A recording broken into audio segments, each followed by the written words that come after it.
I think this team is breaking me a little bit. I'm not gonna lie to you. Here we are. It broke me Here we last are. week pretty good. Still cursed. It broke me months ago, dude. I don't know. Is it 7-0 still? I haven't watched I don't any of know. this game. I Yeah, I don't know. didn't either. Like, That this was their chance. We came into this one thinking if they can get a split with Texas, they're looking good. Well, we've lost. They haven't even tiebreaker. been close, dude. They're not even in the realm of getting a win against Texas right now.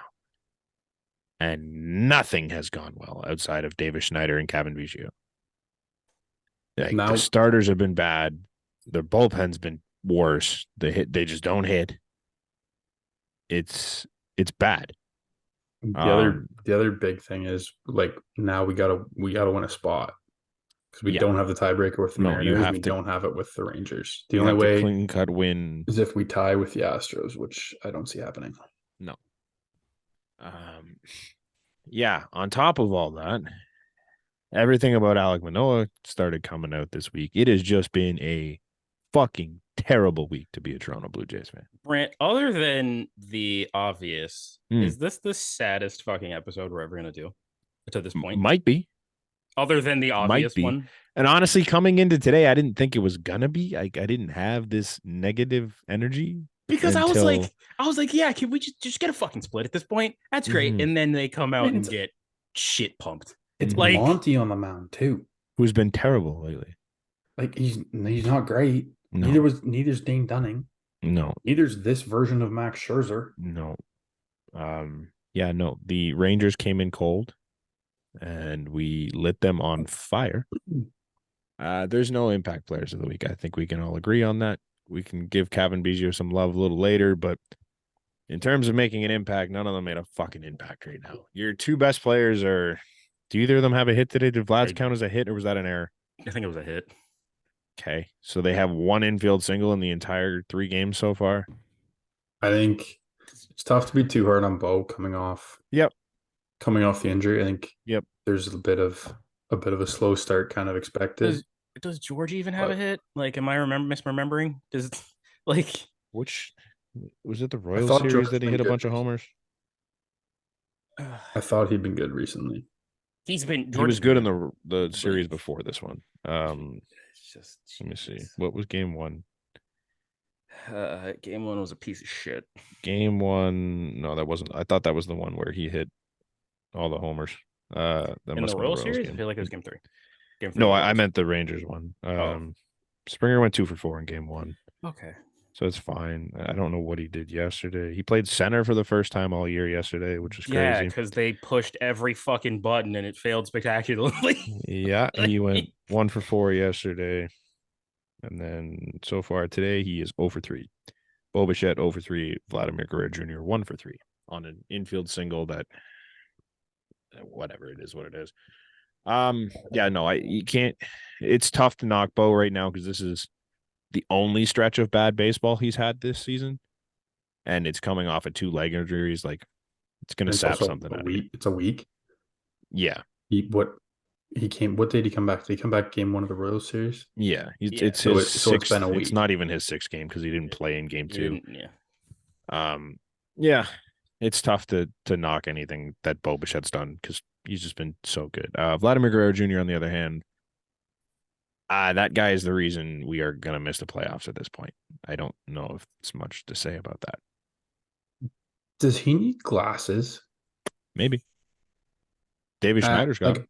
I'm not. So does Jano, and that turned Jano around. But I'm not trying to be a dick. But no, I was thinking about this on my drive home tonight. I genuinely don't know if he can tell the difference between a breaking ball and a fastball. Because he swings out of his ass on curveballs or sliders way out of the zone that start in the zone and probably look like a fastball out of the hand, sure. But they're very clearly a breaking ball. His slugging percentage on fastballs is down 100 and something points since last year. Not even his MVP season or near MVP season, since last season, where he was okay. Like, nothing is going right for him. He hasn't adjusted to anything all year long. He's only gotten worse. And for some reason, we keep sticking him in the 3 spot. Hasn't moved down once. And I know Buck was out there yesterday saying like, "Oh, he needs a day off." One day off is not going to fix what's going on with Vladimir Guerrero Jr. Who are you going to put in the 3 spot? Davis Schneider is your option. Schneider. Davis Schneider's the best hitter in baseball. That's the only one. That's your guy. Yeah. It's just I don't care who you put in. You can name 6 hitters on this team right now that are hitting better than fucking Vlad. Cavan Biggio's been a better hitter than Vlad the last 2 weeks. Since the scratch that. Aside from the home runs, since the fucking break. Mm-hmm. Since the All-Star break. I'm saying that. Outside of he's got like a couple more home runs than Cav does, but that's about it. Like Cavs played way less. This team has no approach at the plate. Like none. If they do, it's a different approach every time they go to the plate. Like they're not looking for a specific pitch. It doesn't seem like they're just like, oh, that looks good, I'm going to swing. There's a lot of hero ball going on, I find. That's exactly what it is. Guys are trying to hit the 5-run home run with no one on base. And it ends in warning track power or balls that are rolled over in the infield every single time. It's just nothing is good. Okay. Here's the biggest issue I have. And it's a good thing, but it's also a shit thing. Because as of yesterday, the top 6 guys in OPS on the team in September: Kevin Kiermaier, Davis Schneider, George Springer, Cavan Biggio, Spencer Horwitz, Ernie Clement. Sorry, what about that was good? It's like your depth guys are doing good. Your depth guys are carrying the team. Your depth guys are not good. Okay, it's a good thing should for them. Be good. If you told me like 3 months ago that the bottom guys would be putting up like 850 plus OPSs in the month of September, yeah, that would sound fantastic. Ernie Clement is the lowest in the top 6 there, and he's an 852. Like that would be great if the top guys knew what they were doing.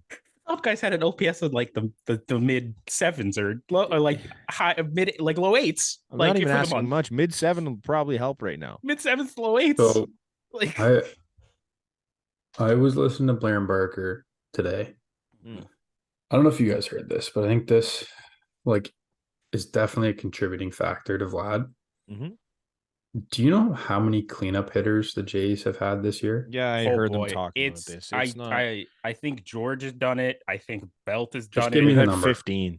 I think it's not 15. It's at least 7. It's 10. Yeah.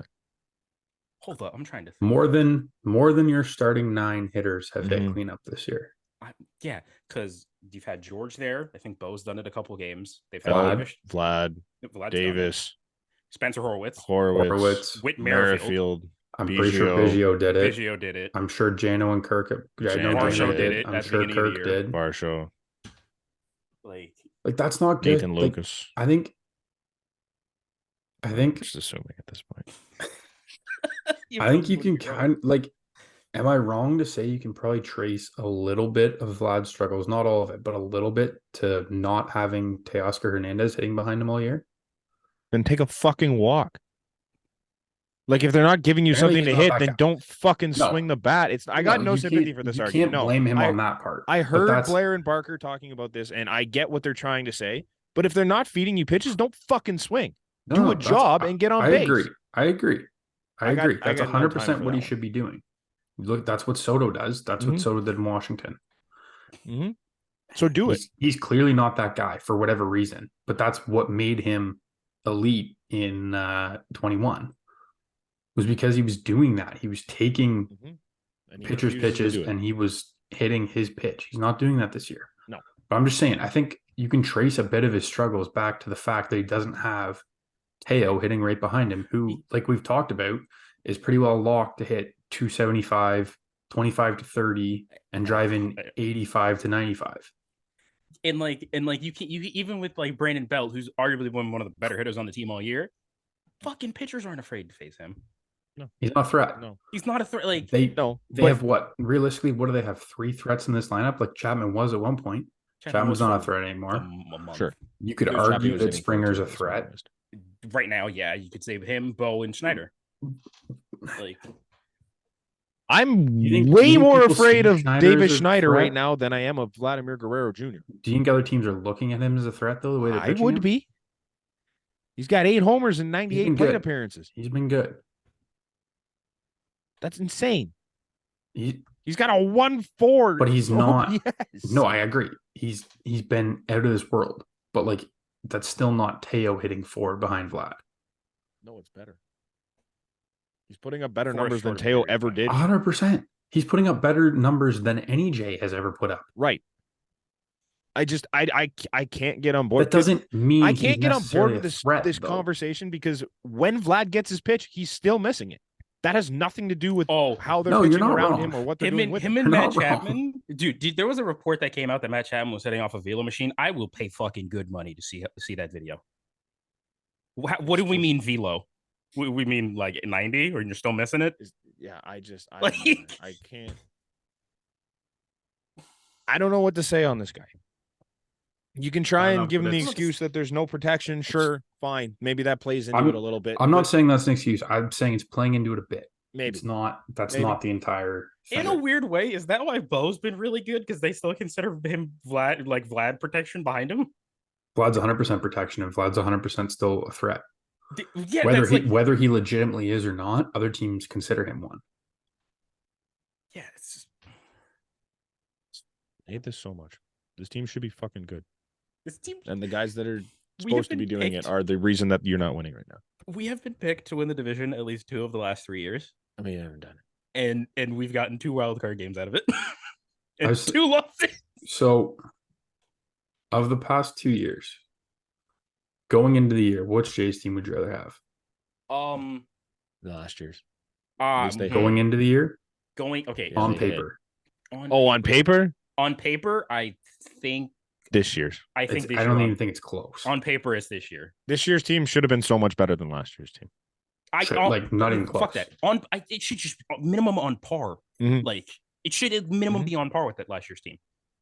I hate this because we are 1 win behind the 3 teams that are in the fucking playoffs, and it feels like we are sitting somewhere near the bottom. Well, that is what this team does. I think it was Blair Barker again saying like it's a lot easier to be a fan of a team that's at least producing offensively, and this team isn't. Like last year's team felt better because at least you had those games where did they put up in Boston that one day? Like fucking 25 runs, yeah, dude. Because you had those type of outbursts. Fuck that opening day.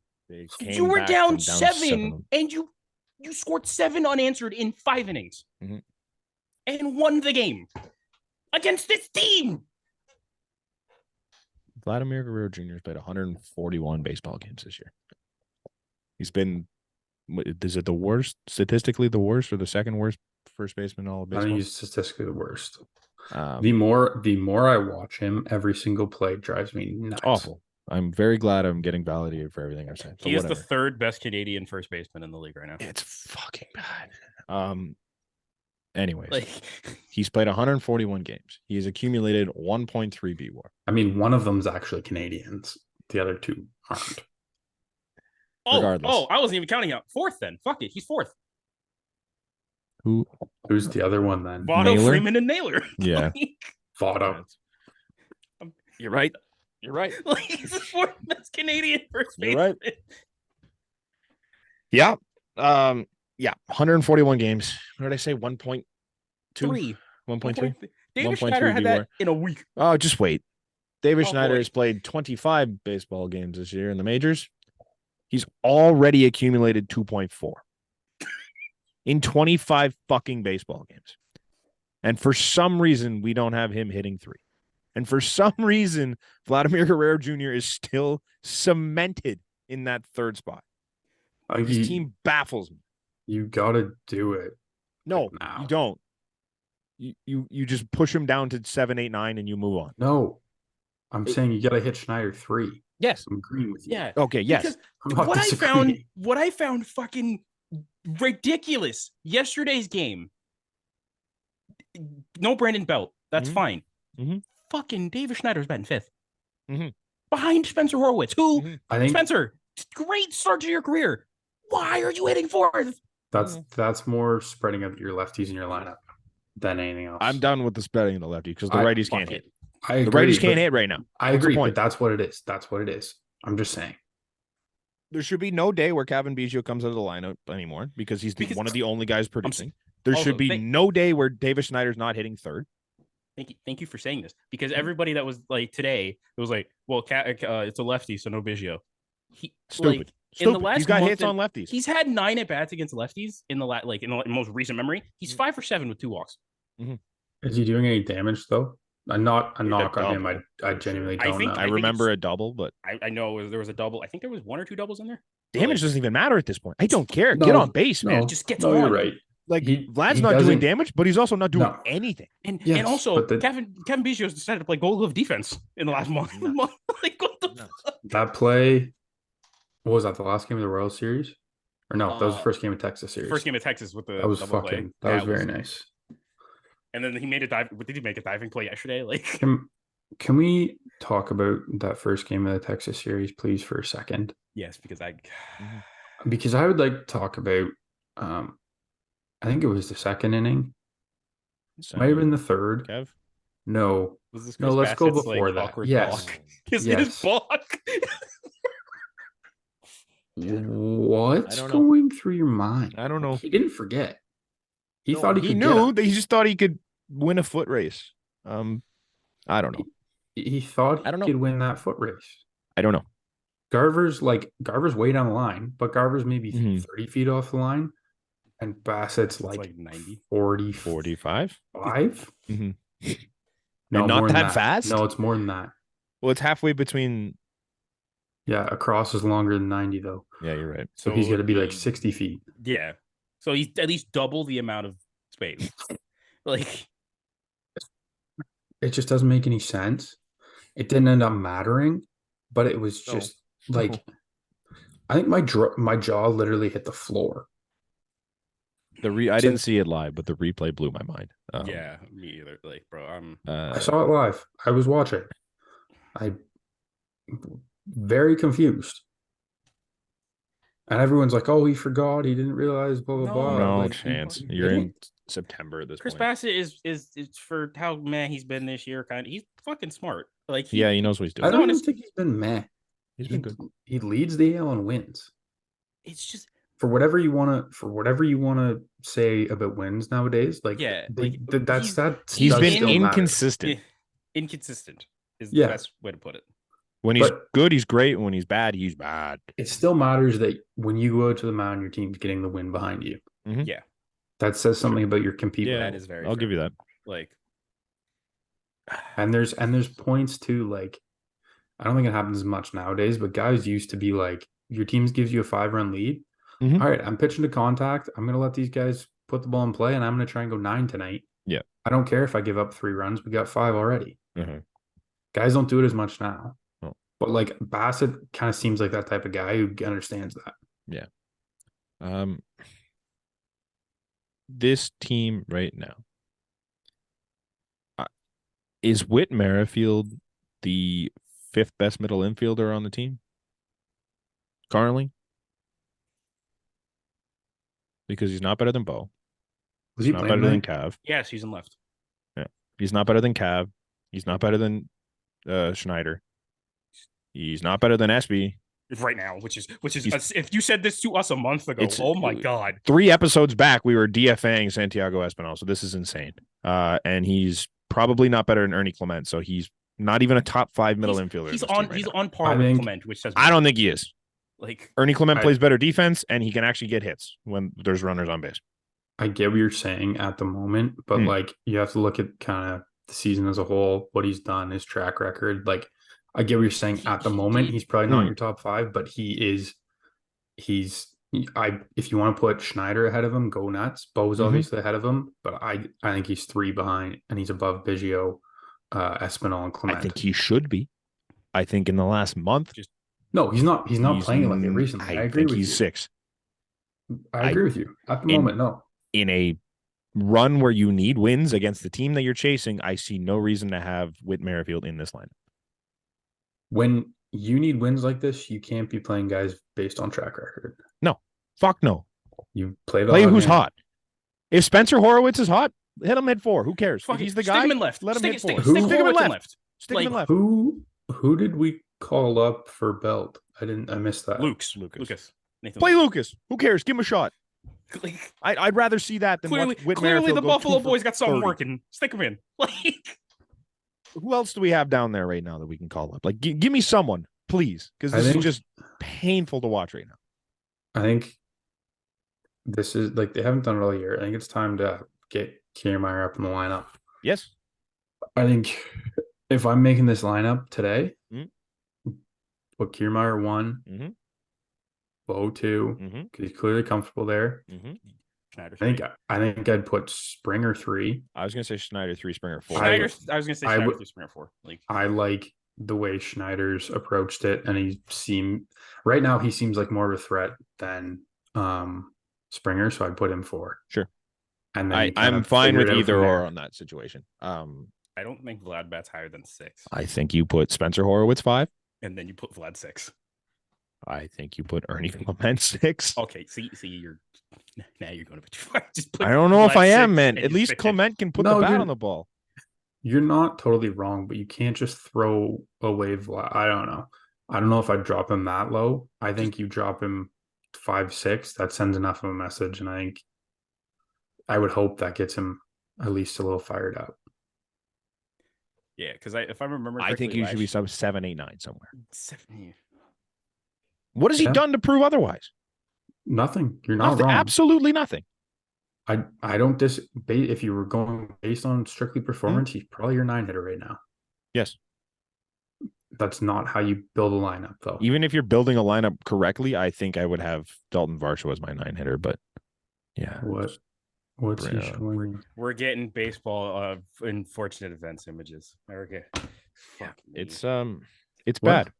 They count that's baseball images that precede unfortunate events.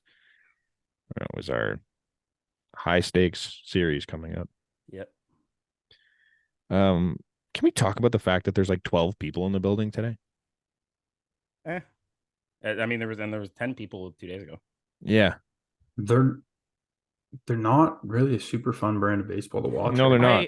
I think it's that, and I mean, there's the obvious answer of like school nights now, like.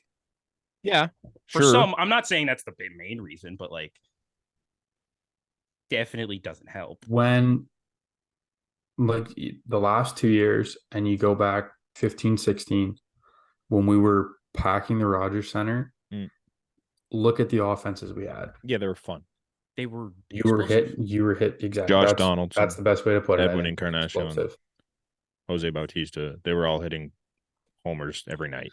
Springer last year, Vlad last year, Teo last year, Bo, Jano down the stretch. Like, we miss Jano so much right now. Oh my god, Kirk last year. Like this team is by no means out of this race right now. No. And it feels like we are 15 games back at this point. Like I think the scariest part is they basically hold their own cards. Like not literally, they're one back, so you need help from other teams. Well, they're gonna get it because Texas and Seattle play each other 7 more times, so they have to lose. Like the ball's in your court. You just have to run with it, and this should be a better team than we have seen all this year. At some point, you obviously have to say that's not what this team is, clearly. I think on September 13th, I think we can accept that this team is not what we think it is. This may just be what the team is. Vladimir Guerrero Jr. may never be anything close to what he was in 2021 ever again. They said on Blaine Barker, too, that might be the worst thing that ever happened in his career. And now the expectations are sky high. They might not be wrong. Like, there's obviously he was hitting in minor league ballparks for 3/4 of the season, 3/4 of the season's home game, I think, or 2/3. But he was still like, you still have to hit your pitch. He was doing it on the road too. The ball's traveling more, yes, in the minor league ballparks. Yes, your offensive numbers are going to be better. but you still have to hit your pitch. Yeah. Sure. He's not doing that. He's not even getting to his No, he's pitch. not doing anything. He's got the most warning track power I've ever seen. I feel like I think I saw a video, like it was like Vladimir Guerrero Jr.'s weird season. Like on barrels that go like they don't go. The average barrel goes like 385 feet this year. His average barrels are like 350. They don't go. I don't know. I don't understand. Like he's got I don't understand. What is it? I think it's the most hard hit balls, like over 100. He's like fourth. Yeah, he also, I think he's second behind like Acuna in like 110 mile an hour outs. Like, yeah, like his expected numbers are nuts. He's still barreling which I don't know, man. Absolutely like astronomical to me that he is that high in like X of Elo that high, like because like in every when is it? Anytime I'm watching, he's fucking whiffing at a curveball that's bouncing in the other batter's box. These double plays he's grounding into must be fucking hammered because it doesn't feel like he's hitting anything. No. I don't know. Do we talk about Manoah? I feel like we have to. Yeah. It got worse. It got so much worse. It got so much worse so fast. So much worse. Did it though? I think what we thought could be happening came to be, and I think that's what makes it worse. I think our worst case scenario was that this is what happened. Yeah, because we talked about this on the podcast. It was just pure speculation before. What do you guys like think of this? Like, what are your thoughts on what's going on? Because no one said for sure. We know he hasn't reported the AAA. He's been shut down for a year. He's reported, but he's not pitching. Well, he didn't report. He was down there at some point. He didn't report. He refused to report for a few weeks. He was receiving treatment for injuries. On specifically his back, his knee, and his quad. Yeah. Which, I can't believe I'm about to say this. Was Anthony Recker right? Because no, we're not doing that. No, I'm just saying. We're not doing that. It's a I heard it on baseball that Jay I know. Like, we're not doing it. Dude, I'm not saying it's the reason, but like I'm not saying that's the reason for his pitching, but that definitely like his week could cause knee pain and back pain. Like yes. I've look at who was was it Greg Odom that went before KD and was supposed to be Greg Oden, not Odom. Yeah, Lamar Odom, Greg Oden. Yes, he was supposed to be nasty, but like if you're a big dude, the pounding on your knees takes a toll. You're a pitcher, you're landing on your knees a lot. Like, there's a correlation to the injury. I'm not saying there's a correlation to his pitching. There was also reports that he was just looking for doctors to check out stuff like that. Like he wasn't going down, like he was just trying to go and get checked out by doctors so that they could find an injury for him. Yeah. Is kind of how it sounded. They said there was no structural damage. Right. It seems like there's actually nothing there. This is more of like, I'm hurt. Look, one of these doctors will tell you I'm hurt, and he's not. He's just pitching like dog shit, and he can't accept that right now. Manoah is the type of guy that cannot be told that he's not good. That doesn't even necessarily have to be a factor in it at all. Just look at purely, he's already been optioned this year. He's lost service time. I believe at this point that means he's got another year of he's not a super on his renewal. He's not going to be ARB eligible for 2 more years now, I believe, instead of 1. And so if he got hurt in the big leagues, he's he gets the Super 2 status or something like that. Yeah, I think he still has Super 2. Or he's ARB eligible a year sooner than he would be now. He's also getting a big league salary to be on the major league IL and not the minor league IL. Yep. That definitely could be part of it. But sure. to me, I think this seems like a much bigger issue because the Jays probably would have said something at that point. I think, and the fact that they've been radio silence out of they've been radio silent makes me a lot more worried about this. It makes me think it's like something a lot more serious. And he hasn't looked like himself this year. Like he's had the flashes, But it seems like there's something off. He had the one start in New York. He had the one start when he first came back from AAA or wherever the rookie ball. Didn't he have a good one in Boston at one point? I think so. He had a couple of decent starts. He had a couple decent ones. But it was just like, but he hasn't looked like himself, and it makes me wonder if it's like, I don't know. I wonder if it's something mental. I'm kind of tired of handling Alek Manoah with kid gloves. This is the babyest shit I've ever seen. That's kind of what makes me think it's something like serious like that, because if you're dealing with like super bad anxiety and stuff, like who was the Rockies pitcher? Daniel Bard. Closer Bard that was dealing with it. Like sure, but it doesn't sound like that's what's going on here. Like, what do you think's going on? Because every reporter I've seen has said like everything coming out right now is accurate on what Alek Manoah has done, and everything that's coming out right now is that he refused to go down because he just didn't want to be down there. It has nothing to do with where he's at mentally or what he's doing. It just seems like he did not want to go down, and he hated going down to AAA. He thought he deserved to be up in the major league roster. Well, hey, if Alek, that is where things are, then that's like horrible for this team. And hey, Alek, tell that to guys that you've played with, like Jay Jackson and Nathan Lucas, that you don't want to go down to AAA because you were bad. When Jay Jackson had an ERA under 1 and went down 4 times. He's been the worst starter on our team. Yeah, including Bowden Francis and Trevor Richards. And he's hasn't been good enough to earn a spot in the bullpen. Like, he doesn't deserve a spot on this roster right now. He threw a temper tantrum, essentially, and fucked the AAA pitching staff in the process, who were already hurting as it was, because he didn't feel like he deserved to go down. That is the babyest shit I've seen since last week when I heard George Kirby speak. So, yes. So if this, I thought you were gonna go further back to George Kirby. Before that, it's been a long time, but George Kirby made it much worse. Well, at least George Kirby came out. What do you want me to say? You're right. Okay, well, it happens more than you think, I guess. But at least George Kirby came out and said the right things the next day.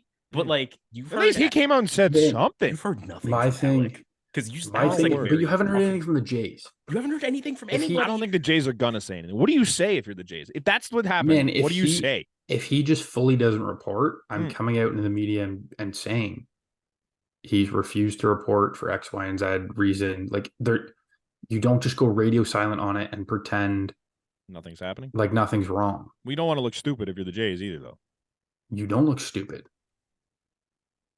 I don't think it looks great. I think it doesn't look great. I think if they come out and say anything now, it makes them look worse. Because what about it's like, I think you have to stay quiet. No. They needed to do it sooner. It's done. Yeah. Now you just commit to being quiet. It's too late now. Did the Red Sox look stupid for Eduardo Rodriguez? Kind of. Well, did they ever say anything? I don't think they did. I think he didn't want to show up. I think it was very common knowledge that he was just like missing. I think at some point, who was the guy? No, when he was in Boston the year before he signed as a free agent, he didn't report like for the whole year pretty well. Who's the guy in the White Sox that they got from the Red Sox? Because the pitcher, didn't he do something similar? He throws gas. They got him for sale. Oh, Kopech? Yeah. Didn't he just like not report at one point? Not that I'm aware of. I can't remember that. I feel like I should. Like, I thought he was hurt. I don't know. I don't remember that. But like, if this is just Manoah basically pulling this baby ass temper tantrum, then I don't know. I've lost a lot of respect for him. If that's embarrassing. It's different if he's in a position of leverage. He has no fucking leverage. None. Not a fucking shred. If Hyun-Jin Ryu was bad, some leverage. Right. Hyun-Jin Ryu's been good. Basically, what you're saying right now, too, if you're Alek Manoah, is that you think you're better than this guy that you called a mentor for your first 2-3 years in the bigs, the guy that considered you to be his friend. You're like, yeah, that guy doesn't deserve to be there. This fucking 12-year MLB vet doesn't deserve to be there. Me and my 7 ERA does. Like, I can't hit the fucking broadside of a barn right now, but I deserve to be over there, over this guy. This guy that's taught me so much in my career. Yeah. Yeah. Tell that to Taylor Ward, who's not playing right now, because you hit him in the fucking face. It's baby ass shit, and I hate it. Honestly, I don't know where my head's at though. Like, I think that's best case scenario, and I'm still thinking that there's something else going on, and it is not good. I I don't know why. I I just have a kind of gut hope there's feeling. something wrong at that point. I hope there's When you more say to something this wrong, you than what's obviously don't coming mean out. like legal, right? No, God. No, Okay. I'm like That never maybe that thought mental never crossed stuff. my mind. Maybe there's like stuff with his family I that hope there's we something haven't. he can get help with. Yeah, Because If it's just him being a little bitch, there's no help for that. That is just who he is. okay, hypothetical. If it is just him being a bitch, Mm-hmm. what are the odds we see him pitch for this team again? Slim. 90-10. Definitely slimmer than him. 90 he pitches with the team Yeah. again, or I cannot see it. I'm in Why? between you guys. I'm like Why? 60-40 he pitches again. So Why the fuck would you have him back if that's what it is? I understand, but he was your first round pick from a couple years ago. Sure. He just So was Austin Martin. was a Cy Young finalist, but that's different. You got I get it. Barrios for him. So let him carve up What do AAA. you? That's fine. And then trade him. He's not coming right up, but you're not trading him just off AAA innings and getting anything. Like he has, You might. He has Someone's no going to take the value. chance on him. He's 23. No, he's not. He's like 25 24? or 26. Is he? No, he's 26 next year. Is he? But like every other team's seen this. Somebody's going to take a chance on him. Mm-hmm. But what are you getting for a chance? Someone you can put in the roster. What are you getting back for a chance? A cleanup hitter. That'd be great. Are you? I don't know. Maybe. What Well, at this point, anyone could be a cleanup hitter for the Toronto Blue Jays. So yeah. But you see my point? You're not getting anything. Oh, I see your point. He can pitch in the majors again. But I also think if that is his attitude, I find it real hard to believe that the Jays are just gonna be like, hey, it's okay, man. Come on back up. No, you don't do that. You fucking get him, like, have someone work with him this whole offseason. And nice cookie, Connor. Pardon? Did you not see Connor? Yeah, I saw it. Sneak out and eat a cookie. You can work with him all you want. No, you need. But if he's already at this point, I agree. I do not see him getting back to a level where he's going to be a major leaguer. So just simmer down for a second. You get him to work all off season with someone that he respects, and you figure out who that is and who in the organization can do that. Maybe you bring in an old pitching coach, whatever, XYZ, and go from there. But then you start him in AAA, and he's got to earn his way back. You don't just give him a spot. He does not have a spot anymore. He does not have a spot in this rotation next year. He has to earn it. He come opening day, maybe there's some mentality changes, or maybe there is something wrong and we aren't having this conversation, but maybe the mentality changes and he comes out in spring training, comes to the park, a different guy with a different mentality, and then you can go from there if the results are there. But he's got to earn it at this point. I just don't see him doing it. If that's going to be his attitude on the way down, I can't see him putting in the work to earn it back. Like that's entitled shit at that point. And if you're that entitled, you're not going to put in the work to get back. That's so sad if that happens. Yeah. Because he is so talented. He's got it somewhere and he just can't find it. If you're just not willing to put in the work to get back, that's brutal. Kevin Kiermaier, his post-game interview, was that game 3 of the Royals? Oh boy, he looks so bad now. That was game 3 of the Royals series, right? Yep, we're 0-3 since then. Fucking bad. What did he say? He said, "We got 3 weeks left in the season. Roger Center, you've been great all year. We've been pushing for October. We're gonna get there. You ready? Let's go." And they fucking haven't won a game since. Basically, to be fair, he said that, and then people just stopped coming to games. Yeah, you're right. Sad speech that Kevin Kiermaier ran fans away from the ballpark. Wasn't the Royals series like decently packed? And then game 1 of Texas was the lowest supposed to be the biggest. Year. No one's there. It's supposed to be the biggest series of the year. And it was the smallest crowd of the year. Yeah, 23,000. How many loony dogs got eaten yesterday? Like probably under 40,000, right? As a player, that's got to be pretty disheartening too, though. Like to think that you're right in the thick of a playoff race. You're playing the team right behind you. With all due Ahead of respect to the Blue Jays, who are never going to hear this, give me a reason to go. Like, give me one reason, man. They had played good baseball against the worst teams in the league. I was gonna say it was bad teams, but they had played good baseball. And I would argue they didn't really play good baseball. Like the Rockies series didn't feel like good baseball. We played baseball. The A's series didn't feel like good baseball. The Royals series, despite the sweep, didn't feel great. Anyone check the score recently? I don't want to know. Is it more worse? Is it 12? Are we in double digits? 10-0, top 9. Hey! That was 6 minutes ago, so maybe it's different now. Incredible. It's probably 14-0 at this point. See how Ernie Clement does on the mound here. Robbie Grossman probably hit another homer because why not? The Jays fucked me 3 times. Former future Blue Jay Robbie Grossman. Yeah, great. It's good. It's good. I think I bet on them every game of this series. I haven't thrown a dime on them in this series. The Astros are beating the A's. The Mariners came back and beat the Angels earlier today. I didn't see that. Yeah. Because, their best player on their team decided, fuck it, I'm a 30-30 guy for the fucking... Mm-hmm. I'm a 30-30 guy. So... If our best player did that, I don't think this wild card would be a conversation. We're fighting Baltimore. We'd be battling with Tampa. Fuck that. We're fighting Baltimore if it's the case. Maybe. If one of our guys...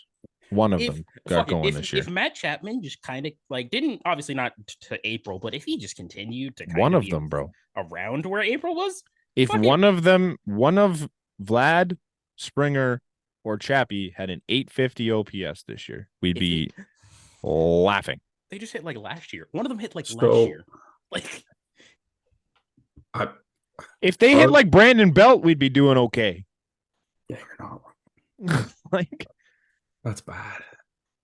I thought of this earlier today. If you're gonna keep going on that, I was in transition. I was gonna say if we had a team of 9 Cavan Biggios right now, we'd probably be winning baseball games. The way Cavan Biggio is playing. That's all we're missing. You mean playing like the one guy that wants to actually be if Vladimir Guerrero Jr. was playing like Cavan Biggio, we'd be winning ball games. And I can't believe that's a sentence that just came out of my mouth. We're able to say in 2023 and be like, yeah, it's reasonable. If you showed me this. Take me back to what, 18? Fuck that. Take you back to 22. I'm saying 18. When were they in Double-A together? When Cav won. When did he win? Cav won MVP. Yeah, 18. Take me back to 18. We've come full circle. Cav is now the MVP again. And Vlad is 19 too. Who knows? 19 because Cav finished with Rookie of the Year votes and Vlad did. Actually, yeah, okay. So next year, Cav's hitting 17 home runs and has an 800 OPS, and Vlad's going to hit 13 home runs. It'd be kind of cool. And then a pandemic's going to happen. Vlad's going to get really fat. Cav's going to be a top 5 second baseman in the league.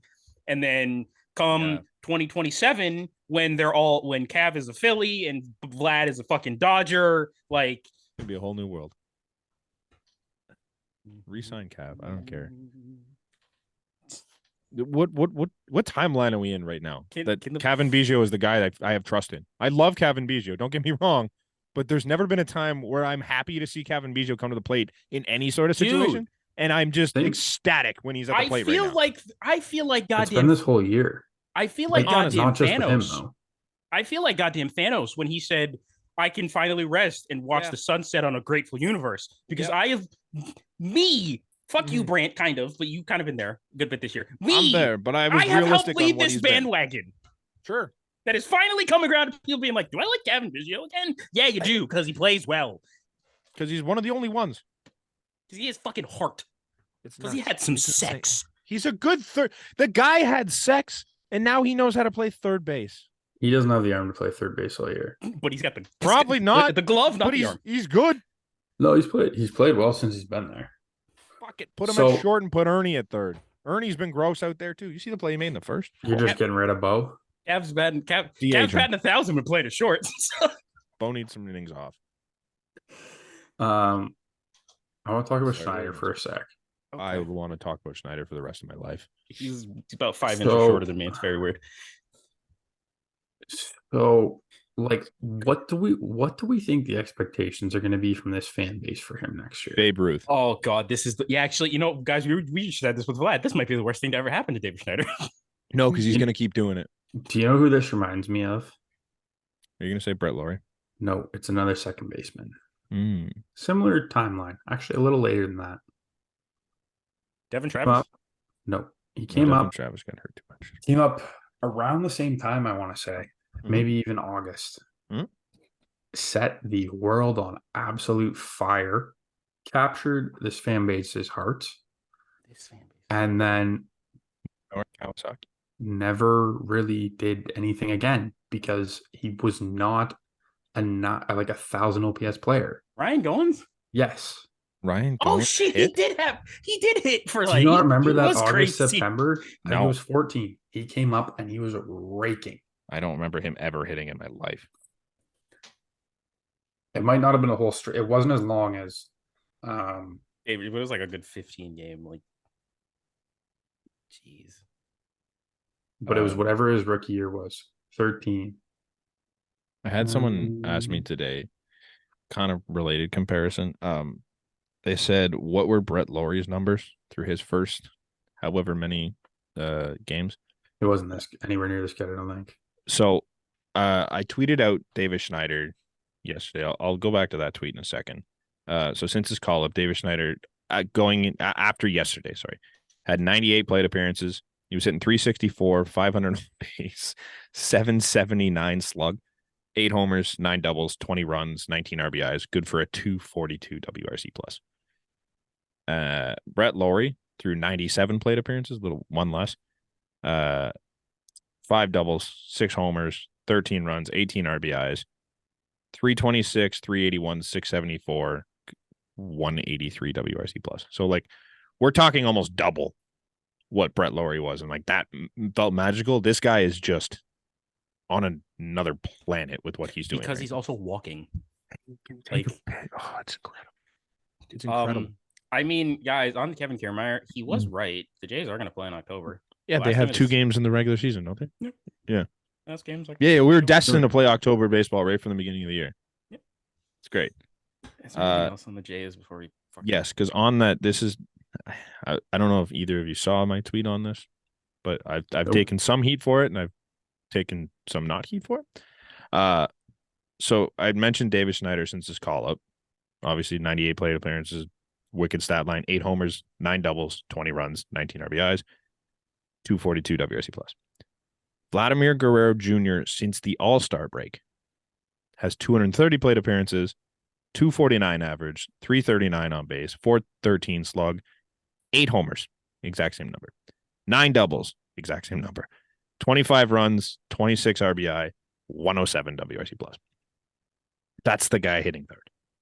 The one thing I want to say about Vlad, I don't know what his overall season OBP is, but like just in that stretch, that's 90 points higher. Sure. And I want to say he's like 80 to 90 points higher on OBP all year. So he clearly is still taking his walks, but it's like he got an OBP of 340 this year. That's what I mean. And what's he hitting? His average is 263. So it's 80 points higher. That's one of my favorite things to do when you're looking at a stat line is just go average to OBP and see that spread. Because like it's so satisfying to see like 70 plus. Just see a guy who's getting on base that much like greater than his hits. But all this to say, I don't know when Vlad's walking because I don't see it. I see no plate discipline, but apparently he has it because he's got a 340 on base. He has 57 walks to 91 strikeouts. Brandon, you muted. I have nothing to say. I just don't know what to say. He just takes my words away. I don't have nice things to say about Vladimir Guerrero Jr. anymore. I don't have nice things to say about this team right now. Other than I have nice things to say about guys on this team. If this was 15, 20 years ago, I don't think we would be this worried about Vlad, other than the home run numbers. But like the average is up there. The average is on base is up there, which they didn't look as much at on base. It was still kind of a stat, but like he's driving in the most runs in the team, I'm pretty sure at this point. It is crazy that he's probably going to finish with 25 home runs and 90 RBI. And that's a disappointment. It is a disappointment though. Like it is when he hit 48 2 years ago and 32 I last year. don't need 48 of them. No, I'd be happy with like 30, 35. But he should be 280 plus 30 and 100 guy who's gonna walk at least half as much as he strikes out and probably 3/4 as much as he strikes out. That's what he should be. Do you want to know something? What do you guys deem as Vlad's worst year? 2019. No. 2020 maybe. 2020.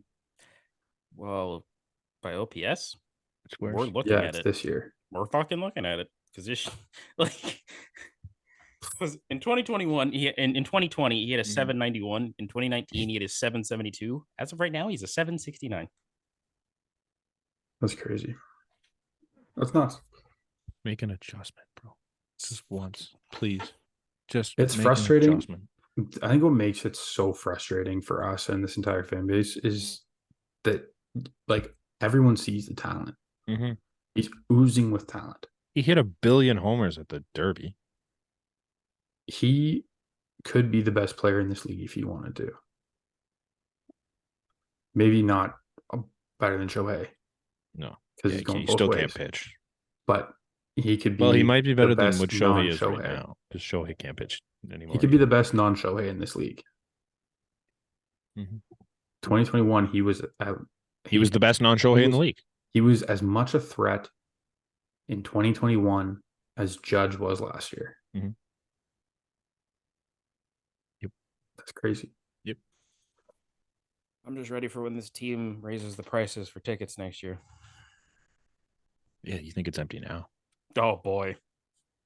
If you miss the playoffs this year and then raise the ticket prices, see you later.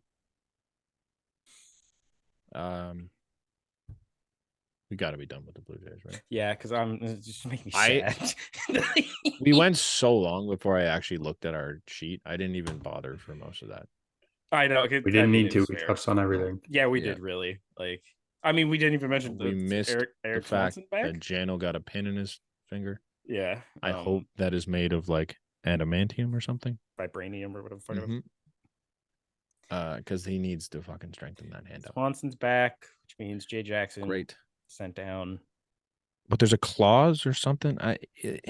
Okay. It's such a weird situation for Jay Jackson. We all thought the rule is 5 if you get up and down 5 times. If you want to go back down. You can't go back up no, you can get you can go back up, but you can't go back down without being DFA'd. Yeah, but apparently he's okay because one of them was like a spring training thing. So he's still available. He's probably not going to be used, but he's got one more. It's also very awkward because I went to an event that he was at, and 15 minutes before said event was when the news came out. So painful, man. But you couldn't tell on his face because he was fucking good for him for still doing it. Really cool. Yeah. Go Jay Jackson. Forever fan out of me, buddy. Fucking, even though he's probably not going to be here next year because he's a free agent, I think. Yeah, apparently there's some other weird clause in his contract that he was supposed to be a free agent after 2027, but because of something in the contract, now he's a free agent after this year or next year, something like that. Gonna find a spot. I could see him coming back. I could see him coming back, but I could easily see him find a spot. He's better than Trevor Richards. It depends if he's got a bullpen spot or not. I also think a big thing with that is the situation with his kid. Yeah. Because that's in Salt Lake City. Yeah. So depending on how that goes, but by all accounts, it's been going really well. So that's good to know. So maybe they'll find a home in Toronto. We kind of buried the league-wide lead. Did we? Yeah, you told me we weren't allowed to start with it. Because we didn't need to. We are a Blue Jays podcast, and there was enough there to keep us busy. There's a chance we see one Michael Trout in a different jersey next year. Michael Nelson Trout. It's gonna be great. What do you guys think the chances are, if you were to put it? I don't think it's great. 5. Well, like him Five? being 50 traded, like 100%. him being traded in general, or just The chances are 5 of what?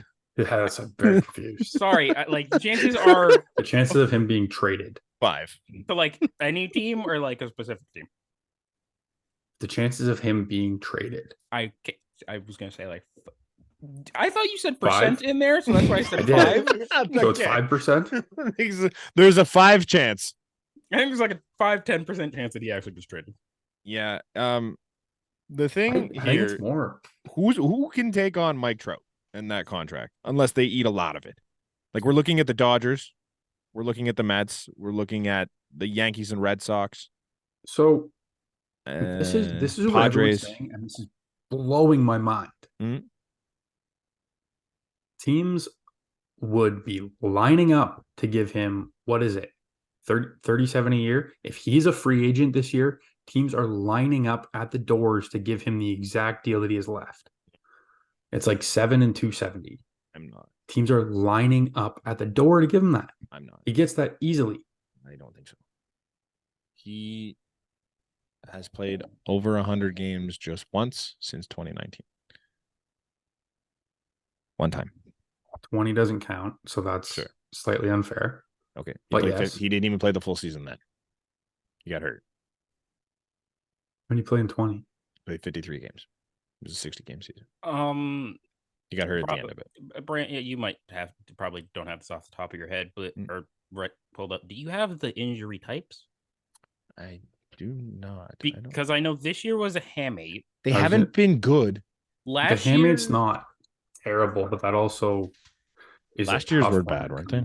Wasn't last year like a ham? Was a ham? I was gonna say it's lots of soft tissue stuff. I think 20. I think no, 21 was the hamstring. I thought last year was the hamstring. No, because he played like 120 games last year. It was last year was a groin. No, he didn't. 21, he played at like 120. Last year, he only played like 80 something. Yeah, last year he had like 40 home runs.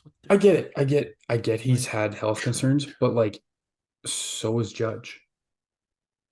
Yeah, but Judge also last season set a record. Yes, that's fine. Mike Trout this season didn't play. Yeah, okay. I was right. Fuck you guys. Mike Trout in 2022 played 119 games. It was 2021. Okay, so he played 36. Yeah. He did have 40 homers last year. 40 home runs in 119 games. He only hit 263 this year. He had an 858 OPS.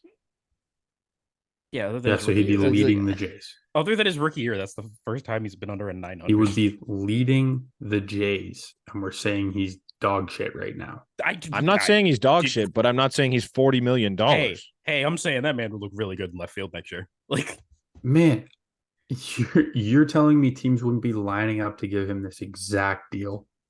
Are you going to pay a guy that has 1, 2, 3, 4, 5, 6, 7 different injuries since the beginning of 2022? Yes. You're going to pay him it $40 million? It's 37. $37 million to not play for your team and then do what with the rest of batting an eye at that. I don't think if you're anybody that's not the Padres, the Dodgers, the Mets, the Yankees, maybe the Red Sox. I mean, you're not doing that because you're not throwing $37 million to the wind. So cool. Hey, man, I know. I'll say. Let me just say, we have $40 million coming off the books this year, and I would 100% go throw all of that to Mike Trout. Give up some. Realistically, what's going to happen? Everyone knows it's going to happen. The Angels are going to eat a bit of salary. And they're going to get a better prospect back like the Mets did with Scherzer and Verlander. I think they're going to have to eat a little bit more than a bit. I think a quarter. I think more than that. I don't think so. I think you're looking at a third of the contract. But okay, so Brant, before we get too far away from it, Brant. Either way, that's semantics. If we're arguing over a third, semantics. But you said there was you wouldn't give a player with that much injury history a lot of money because you don't know how it works. I know a team that just did that and it's worked out really fucking well for them. Who? Corey Seager with the Texas Rangers. Has it worked out really well for them? I mean, he's lived up to his. He didn't play most of last year. To be fair, they were not a competitive team last year, so right. Realistically, and he's only played 100 games this year. And if it weren't for Shohei he's Ohtani, on year 2 of 10. He would be in the MVP conversation. Sure. No, I get that. And if we are seriously having the conversation that Corey Seager and fucking Mike Trout are a similar level player, then we should just shut this fucking podcast down right now. Corey Seager's also much closer to the beginning. Corey Seager played 151 games last year for Texas. Look up their ages. I bet you they're fucking the same age. Corey Seager is 29. Mike Trout's 39. I think Mike Trout. Or his body's 39. 34? He's like 31. 32. It was the year before last year that Corey Seager missed a lot of time, right? Yeah. Yeah, but that's my point. Like, they gave him $35 million. And he was bad last year, and he's only played 100 games this year, and he has 8 more years on this deal. And they're barely in a playoff spot. The only reason they're in a playoff spot is because the Jays forgot how to play baseball. Teams don't look at that deal as this guy's going to give me $30 million worth of value in years. How many years was it? Oh, 9, Trout? 10? 100 million. No. I'm talking about Seager. 10? Okay. You're looking at that as we want to get the majority of the value in the first 5 years, 4 years. You want him to be still productive in the next 2 to 3. And then he's going to be a player. Yeah, no, I get it. Last couple, and the last year he might be a bench player for you. Connor, do you have Corey Seager's numbers in front of you still? I do. What did he do last year? I think he was underrated last year. In 151 games, he batted 245, 317, and a 455 slugging. He had 33 home runs and 83 RBI. So, okay, and you're paying him $30 million. This year was worth it. I would say even with the 100 OPS isn't there last year, but 33 and 85 on a Texas team that he also had 0 protection behind him last year. Marcus Semien? Nathaniel Lowe. Protection behind him? Semien hit a front in front of him. And that was a shit Semien for half the year. Was it last year? Yeah, it was last year. They didn't hit a home.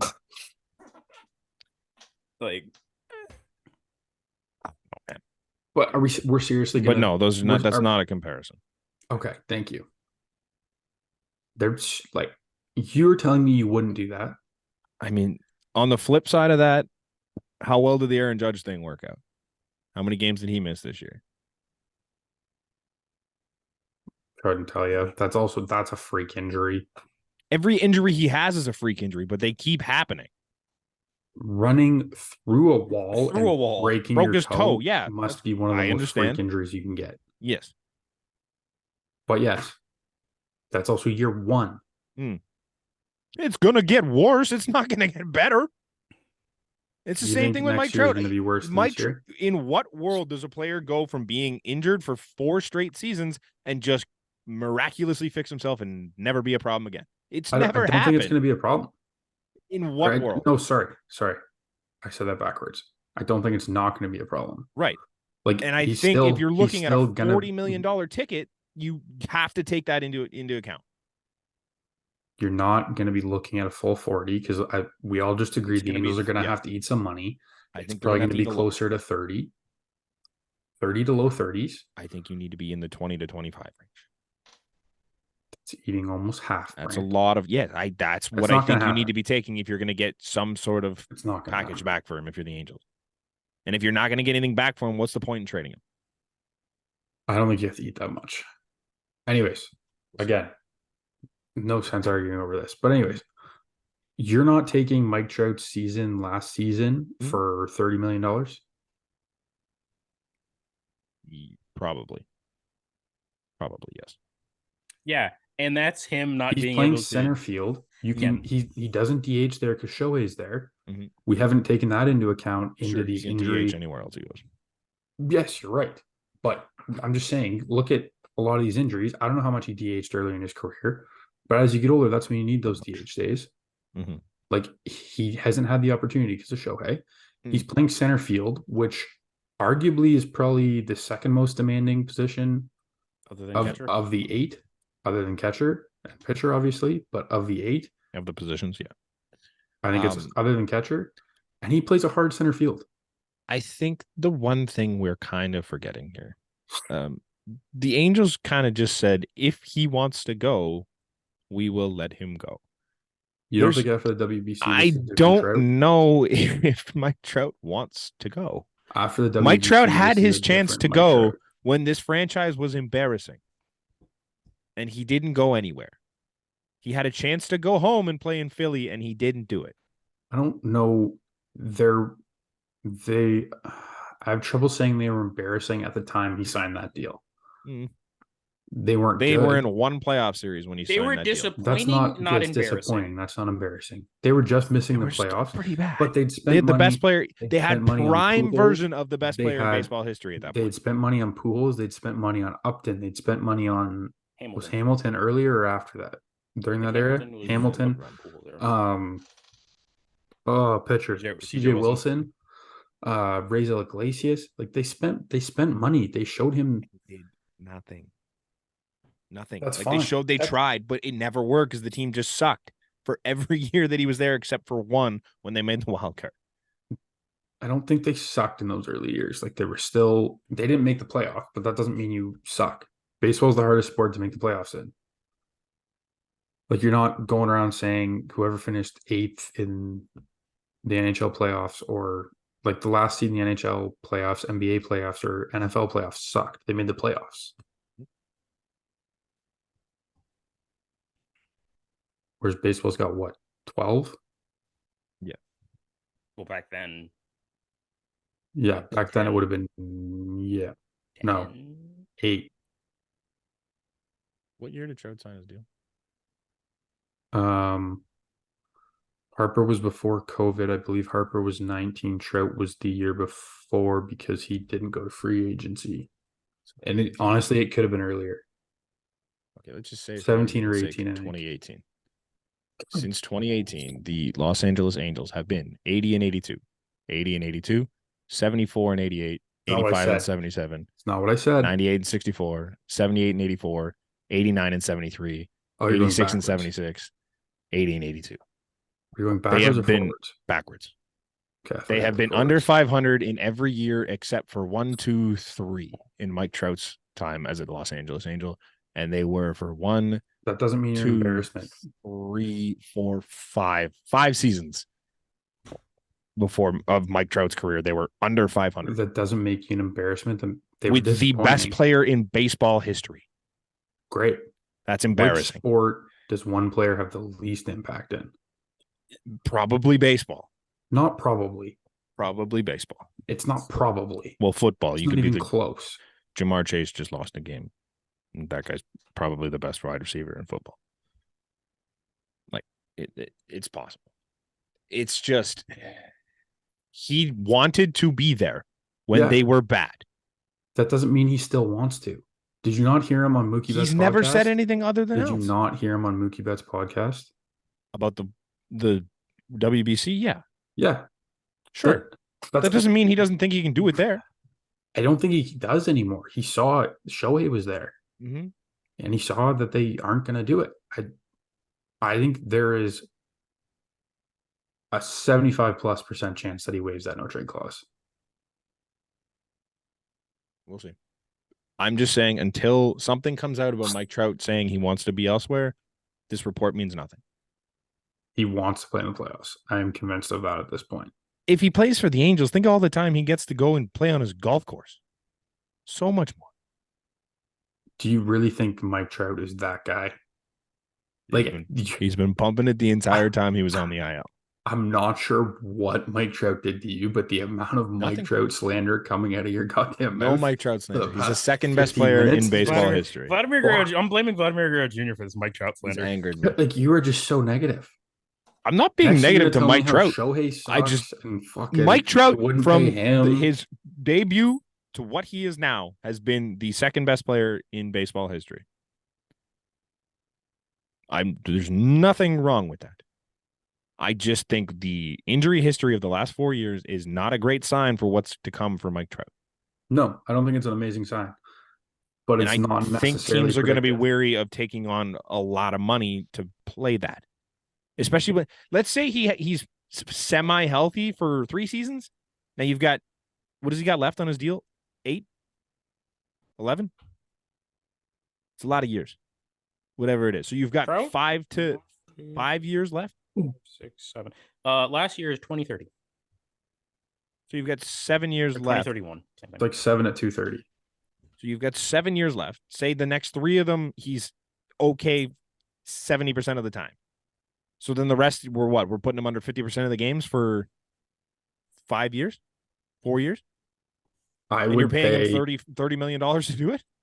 I would pay Mike Trout that entire contract to have Mike Trout healthy 70% of the time for the next 3 years on this Blue Jays team. The billionaires with the money that barely spend any money as it is aren't. And I think that's where the problem is going to be. Can you see there? Let's just look at the teams that are kind of competing on the edge right now. Do you see the Mariners making that move? No, it's obviously going to have to be a bigger market. That's what we're talking right. about. But I'm talking maybe 5 or 6 teams that are going to be in on. It's not going to be us. Both New Yorks. Yeah. I don't think the Mets are going to do it. They're not trying to compete. They're not trying to compete. You think they're seriously just going to throw in the white flag next year? I know they don't. I don't think they're even close to trying. They 100% make an offer on Shohei. If they make an offer on Shohei, then I can see them trying to trade for Thingy. But who the hell are they going to trade? So fine, let's just say for argument's sake, both Mets or both New York. Both New Yorks, LA, San Fran. No. Yes. When have these San Francisco Giants spent money? They tried twice this offseason. On one guy. No, 2 different guys. Because they didn't get the one guy. They wanted one guy. I cannot see them doing that one either. They've never made a splash ever. Ever. They're not trading guys to get that contract. Barry Zito, Randy Johnson. Oh my God. Randy Johnson. Okay. Fine. I don't see the Giants being anywhere. I 100% do. Close to the Padres. Look at last offseason. Look at last offseason, man. And they balked on the Correa one because of health. Like, are we forgetting that part? Because he had an active injury. So does Mike Trout. Yes.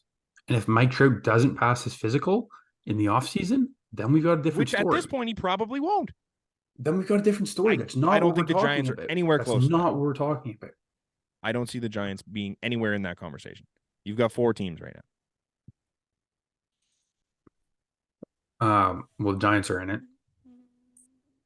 Who do you say? Red Sox. Mm-hmm. I can see them in it. Mm-hmm. I fucking hate that. I think we should be. Should be, but we probably won't. Should be, though. Yes. Should, but we won't. I don't know why, but part of me can see the Cubs. They're a bigger market. They're not necessarily in the super best state right now, but if you keep Stroman, you keep Bellinger, you add him. Yeah. I don't know where they are in the cap or in the salary, but I think they have a lot more room than most teams. 12th in baseball right now. I don't think that's indicative of their spending power, though. I think that's more indicative that they have room that they could add. Personally, the Cubs are also a team that I don't recall a time in my lifetime where they spent money. Once all their guys came up, they got rid of them. You don't remember Jason Hayward? Dexter Fowler? Did Dexter Fowler get paid? Like, we're not talking like... Or no, he got paid big dog contracts. Didn't he? Yeah. He came up at the time. Who did I say before that? He got paid big money. Hayward did get a decent deal. It was 25, 22, something like that. They got Hamels at the end. I don't remember where they signed or traded for him. Oh, yeah, he played part of. Maybe it was part of. They had Jason Hamill. I remember that. They had Cole Hamels. I'm telling you that right now. Okay, I believe you. I don't recall it, but I believe you. Philly, I think, is another one. I think Philly should be in. I don't know what Philly is thinking financially. No, 100%. Because you've already got Bryce, you've already got Trey, JT, Nola, and Castellanos making Wheeler right now. Wheeler, Castellanos. Like, can you afford another big ticket? That's what it is. But I think That would be so much It would fun. be fun. If this was a no cap, no money situation where we're playing MLB The Show and you can do whatever you want, then yeah, Mike Trout with that lineup would be incredible. I also think, I forget who their owner is, but he's got money. So yeah. like, I might be Isn't their wrong on GM that, also but Dave Dombrowski? yeah. Mr. I love to blow the farm on players. So Sure. like Who are the top 10 in salary? The Mets, the Padres. Yankees, the Padres. So they all should be The Yankees are number 2 this year. Can we just take that in?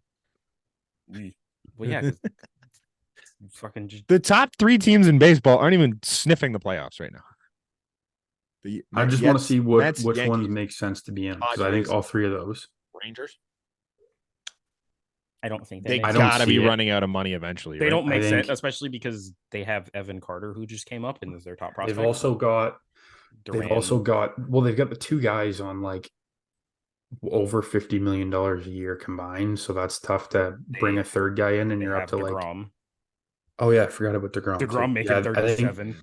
I think they got to be tapped. That's what I mean. They got to be out of money. You also just don't really need him, as Connor just said. You got it doesn't make sense. Came up. You've got doesn't make sense to wipe out some prospects for a team that's already that good. You got Duran and Young, and Tavares. They're oh my god, they're loaded. Then Philly. Again, I can't see them spending it, but I don't know their financials, but the Dodgers can just. Did anyone think Philly would be in on like Harper though before that offseason? Not really. Not really, but like I feel like now because they have Harper. Now I feel like they're in. Like yeah, I think the Harper move changed my feelings about the Phillies. Yeah, no, I know, and that's what I'm saying. Like I feel like it could be that type of offseason. Like if they make that move, it'd be like, whoa, no one saw it coming because we thought they didn't have money, but he's just like, I want to win. Yeah. Mike Trout's an Eagles fan, so Dodgers obviously. Astros, I don't see it. No. Mm-hmm. Angels, no shot. Blue Jays. I think they should be. What realistically, what is our ceiling of how much you're spending? I think if you get a guy like that, it's a lot easier to push to your ownership. Hey, we can get this guy, but we got to spend more money. What does that more money entail? What is the number? I couldn't even tell you what we're at now. We are currently this year we're at $213 million. I could see you pushing 230 to 250. I think that's the way baseball's going. I think Rodgers is realizing that if they invest in this team, hey, we make more money on TV. Hey, we make more money at the ballpark. Hey, it really makes sense for us to invest in this team. Hey, it'll justify us raising the prices of the tickets. Yeah. The Atlanta Braves. No, because congratulations to the Atlanta Braves who already clinched the division. Mm-hmm. That rounds out the top 10. So Boston's not even in the top 10. I've got an interesting one that I think the more I'm thinking about it makes a lot of sense. Tampa Bay. No, they won't spend the money. I'd vomit. This is a team that has spent the money. The Oakland. No. Currently is very young. The Cincinnati Reds has the prospect capital to give and would not miss a beat. Arizona Diamondbacks. The Baltimore Orioles. Yeah. When have they spent the money? When have they ever spent the money? No. Didn't they go out and get Ubaldo? They're the 28th team in baseball. Yeah, right now. Give me a year. They spent, I don't know. Rough estimate. 16? Yeah. Also, there, 16, 17. Given the quotes by their owner a couple of weeks ago, do you really think they're going to spend money on Mike Trout? No. Man, I think Trout's a different dude, though.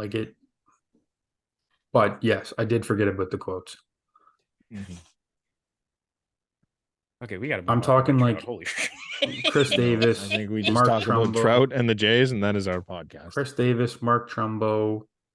They went and bought Ubaldo. Ubaldo's earlier than that, though. They didn't. No, he was in 15 or 16. Yeah, but that was also kind of the end of that window with that group. Like Britain was gone at that point. Fair. You were losing Machado. I think you'd already lost JJ Hardy, or like Adam Jones. JJ Hardy, Adam Jones were kind of like washed. Chris Davis was useless. 2016, the Orioles were 15th in baseball. That's what I mean. Like that's 2017, they were 10th. So they have spent, and to bring in Mike Trout with a 28th payroll, I don't think you're cracking the top 15. Maybe. Yeah. If they added, what is it, 30? If they took all that contract on right now, they're not cracking the top 15. Oh my God, I hate this. They're currently only spending $64 million according to this. Yeah, because they're They wouldn't break 100. Their highest paid guy is like 100. Kyle Gibson. They wouldn't even put them in the top 15. So I told if they just straight up took on the Trout contract. That's what I told you. That's nuts. So I hate it. Mm-hmm. But they also don't want to spend money, so I just can't see that happening. Okay. I think we actually should move on. Yeah, because oh boy, that Trout stuff. All right. In not cool for the guy that got hurt news, but fuck you, Yankees fans. Sucks. Jason Dominguez, UCL injury. He's not playing next year, right? Okay, so that's the weird thing. Bob Nightingale put out like he's probably unlikely for the rest of 2024, but Passan then puts out 20 minutes later, oh no, he'll probably be fine for the season. No, like there's a difference between Harper and like Aaron Hicks and guys like that. Mm-hmm. Like they'd made their money. They wanted to come back. Like the organization needed them back. Obviously, they're big. Well, Harper's a big investment. Hicks wasn't really, but like this dude is not proven at all. He's so raw. He's so young. He's still like 20 have to let him heal through this. You can't rush him back. Who cares what he wants? Have him fucking miss like half the year. He doesn't need to be out as long as a pitcher, but like have him fully rehab this. Like you're not bringing him back to DH. Well, no, because you need that for Stanton. But like, I hope as a baseball fan that they do this properly. I hope so badly. I hope they don't. It could be so. I hope as a Jason Dominguez fan they do, but as a baseball fan, the Yankees being good are never good for baseball. He could be so fun for baseball. Those fans are the worst. I hope they're bad for the rest of time. Same, it's hilarious. Mm-hmm. You know, we say this, but they could be the reason we missed the playoffs. Yeah, I know. Well, not anymore. Not without Jason Dominguez. The Rays. How do you like Texas's rotation nowadays? It's great. It's great against us, so who cares? We can't talk any shit about Texas. No. Losing Max for the rest of the year though, and it doesn't sound promising for the playoffs. No, he's done. They said he won't pitch in the playoffs. For sure. Okay. Like you got Eovaldi, that's fine. He's not a guy though. Like they're going in. You've had DeGrom go down. You've had Scherzer go down. Like you've had two guys. They're gonna beat us out to lose in the first round, man. They're not really built to. Well, I mean, depending on what wild card spot they get. If they get the third, I'm taking them against Minnesota. Are you? Didn't they just lose 2 series against Minnesota? Or was that the Astros? I don't give a shit, even if it was them. I don't know. I think Minnesota has a better chance on that one. I don't know, man. It's too bad, honestly. Mm-hmm. Like as a baseball fan, not as a Jays fan. Like obviously it helps us, but it's too bad as a baseball fan because this team was so exciting and so electric to start this year, and like losing Josh Young, or is it Young or Jung? Yeah, it's Young. Josh Young for an extended period of time. I mean DeGrom before that. DeGrom, Heim for an extended period of time. Like Eovaldi, Adolis now, Eovaldi, like they're in a tailspin, and now you lost Max, who was supposed to come in and replace DeGrom, and it's not going to happen this year. I don't think, like not the way it could have.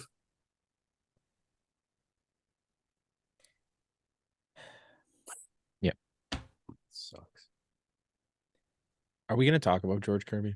I mean, you kind of Didn't we last podcast? No, we didn't. Came out like yesterday after. And Brant, I heard judging by what you said earlier regarding Alek Manoah, I love what George Kirby said. I don't have a good thing to say about George Kirby.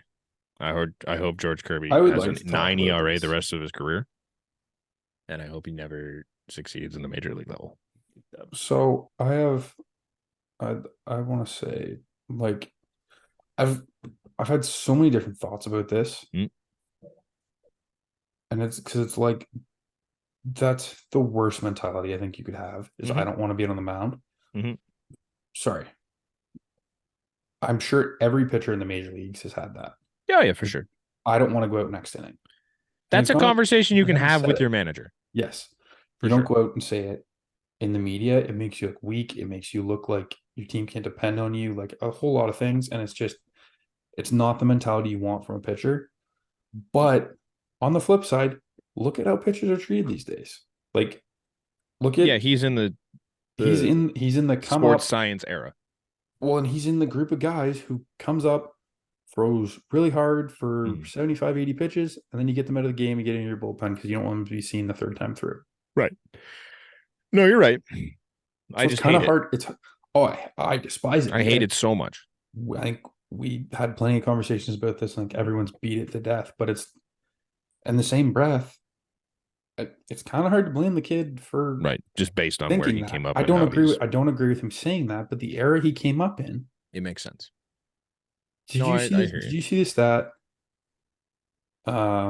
Innings since a 9-inning shutout thrown by one pitcher, I think it was. For every team. I think codified. I've seen some of those, yeah. I mean, we have one this year, but yeah. The Rays haven't done it in 3,000 some odd days, I'm pretty sure it was. Or 2,000. That's like I was gonna say 3,000 is like 10 years. Possible. It's entirely possible. Would you be shocked maybe it was less if I than told that? I think you it was that like 6 years. I think it was like 6 years or 5. But it's crazy. Yep. I'm gonna tell you. Also, this is just one small thing. People in the media are always on two sides of things. It's like we hate the generic answers for every post game thing, but when someone says something, it's robble. So never say the right thing. It's not hard. No, I'm just saying. Never expect George Kirby to say a fucking thing again. Good. Oh, I wouldn't if I were him. But like you don't have to say. You'd be so fucking generic now. You don't have to say the right thing. It doesn't have you could say the wrong thing. I didn't have it. I pitched like shit. Don't say the dumbest fucking thing possible and admit that you were mentally weak in that stance, which there's probably flat out lie. Probably half the league would agree with you in that scenario. I'm sure. Probably maybe more than that. I would bet it's more than that. But don't come out and say that. Lie to me and say you wanted to go back out for that inning and it just didn't work out. Tell me that. Tell me you wanted the ball. You thought you were him, but you're not him. Give me something like that. Like, don't fucking lie. Don't tell me the truth and say, "Oh, I didn't want to be on the mound." Game 3, wild card series. But we like people being honest. Game 3, wild card series. No, I don't. Game 3, wild card series. Seattle playing. Say they get the second wild card and they're playing Tampa. Say it's George Kirby's on the mound. Kirby's on the mound, obviously. Kirby's on the mound in like game 2. Say it's the 6th inning. Say it's the 6th inning, game 3. 87 pitches. I don't even think it matters. Well, apparently it matters to him. Yes, but I'm going to say 65 pitches. Okay. He's cruising. Throwing a shutout. But the heart of their orders coming up for the third time. He's given up some hard contact recently, say. Couple. How are you sticking with him? You can't. What's the score of the game? 1-0. I said he was throwing a shutout. For argument's sake. I'm sorry, I was meaning it's a couple run game. 1-0, 2-0. Like it's like a close game. Yeah. I'm not throwing him back. I'm done. We're going to the bullpen. I'm sorry. I don't need a guy on the mound that doesn't want to be on the mound because he thinks he's at his limit. Or close to it. I don't think for the rest of his career can ever say another word about wanting to go deep in a game. Nope. He doesn't have a leg to stand on. Nope. But he's going to get pulled early one time. He's going to hate it. And he's going to have nothing to argue.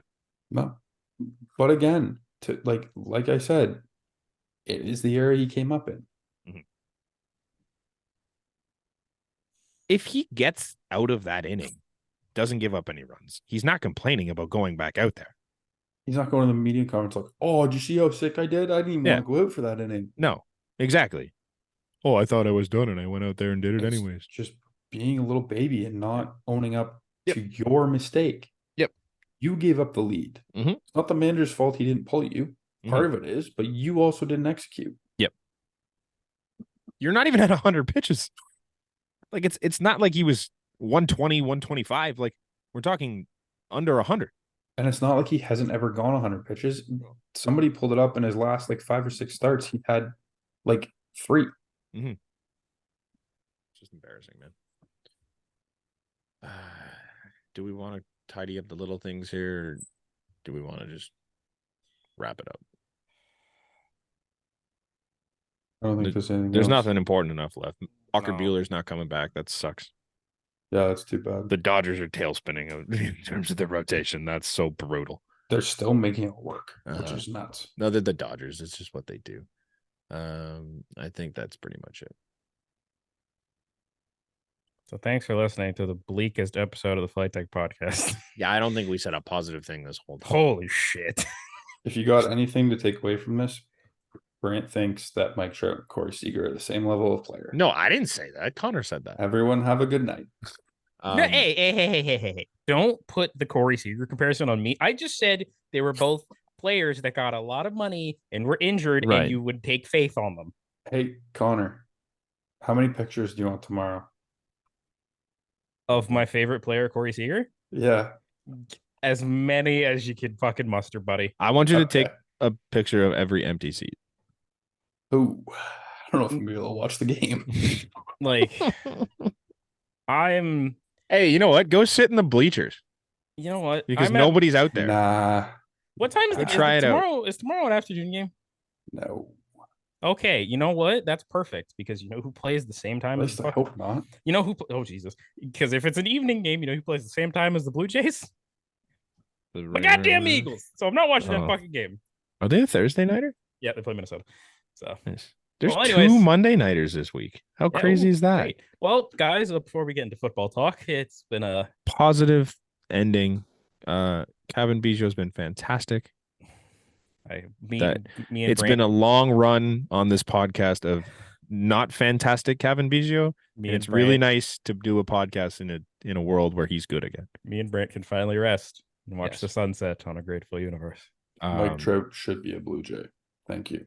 Davis Schneider's a dog.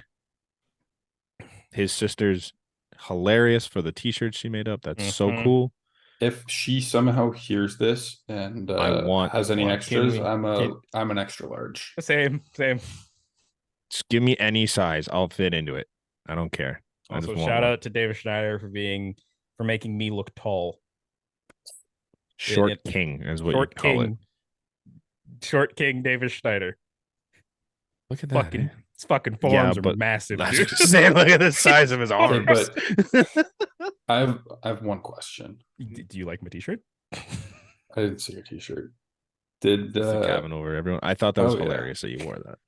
Did he let you touch his mustache? No. Did you ask? No, that would be fucking weird. I probably would have. I would have asked. Yeah. I also want to shout out Jay Jackson because I hit him with the funniest and most sincere compliment I could probably ever give in my shaking of his hand. Mm-hmm. I hear me out here when I say this. I'm like, in my lifetime, the Blue Jays haven't had a lot of black players, and what you're doing out there is really cool. So I'd just like to say thank you. Nice. I don't know why I said that. Nice. Good guy. Almost like you forgot about Vernon Wells and Ben Revere. We can count them on one hand, though. You can count them on one hand. Devin Travis. Of the memorable ones. There's not. Socrates Brito. Stop. We're not counting Socrates. Houston Gope. Anthony Alford. Dwight Smith Jr. Jonathan Davis. Marcus Stroman. Jose Reyes. Oh, stop. No, he's We're Dominican. not counting Dominican dudes. You can bat an eye when I said gift and Gope. He's African, He's isn't he? Bahamas. Oh, okay. I thought he was African. No, he's African. Is he? Wait. I thought he was the first African. I thought that to was the play whole Major thing. League Yeah. Baseball. That's why I said it. And you didn't bat an eye. So I was like, I'm just He's keep South throwing it African. That's what I Never thought mind. too. Sorry, South African. Gifted Yeah. Gope. I was thinking of somebody else. Yeah. Oh my God. Oh man. See, Freddie positive. Galvis. Stop. Dominican. Gerard Dyson. I said. Oh Was my God. Galvis Dominican? Yes. I didn't know that. JBJ. JBJ, literally last year, dude. The representation for the Even before we had Gerard Dyson too.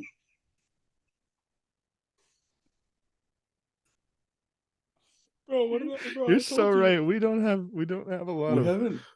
we haven't brought up a lot of good black guys in the chase system. Oh, so sorry. Can we get it? Can we cut that out? No. No. No. We really should. We really should. Joe Carter, bro. Joe Carter. In my lifetime. Robbie Alomar. We don't count him. The No, O-Dog. The O-Dog. O-Dog? Oh man. Yeah, that's a They've all good. been- Shannon they- Stewart? Wow. We okay. You know what? Can we actually edit that out, please? No. Carlos Delgado. Calvin Escobar? He's Puerto Herrera. Rican, but Puerto Escobar. Rico's This part is of making- This America. is just making me and us as a unit sound like idiots. So. Why? Yes. I think Nate and I are making it fine. Long story short, Jay Jackson, I love you. I love what you did for the team. Didn't we Jackson's have- great. He is an Didn't we have inspiration. Dickerson at some point? The No, wait, whitest white man. Granderson. Yeah, No, the other Dickerson. Curtis Granderson.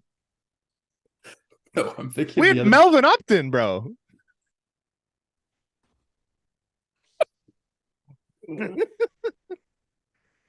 Oh Did anyone my say God. Marcus Semien yet? Yeah, I did. I'm Yeah, you did. sweating. I'm sweating.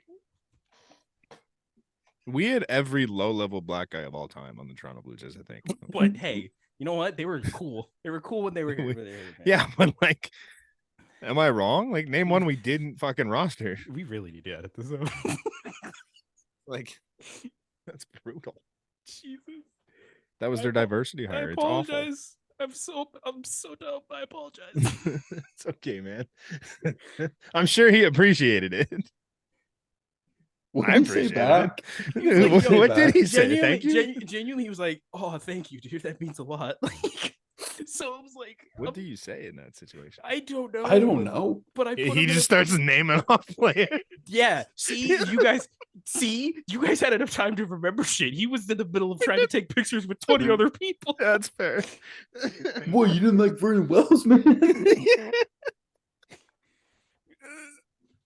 Dude, I'm trying to remember. Was there any on this What, team this Troy year? Hawkins? Was there On any on this- the team on this year other than Jay Jackson? Because No, I think he's the only one, right? Okay, I was like, No, I think that's it. That would be brutal. yeah, because Troy Hawkins. Oh man. Oh, okay. See, guys. You're welcome. I ended this podcast on a positive note. We needed a laugh. End this one off. Yeah, and It's great history. Love it. all right. Thanks for listening. Everything's linked in the description below. Maybe we'll list off all the Black Bears and Blue Jays history down there somewhere. I'll put in the tags. We'll see you next week.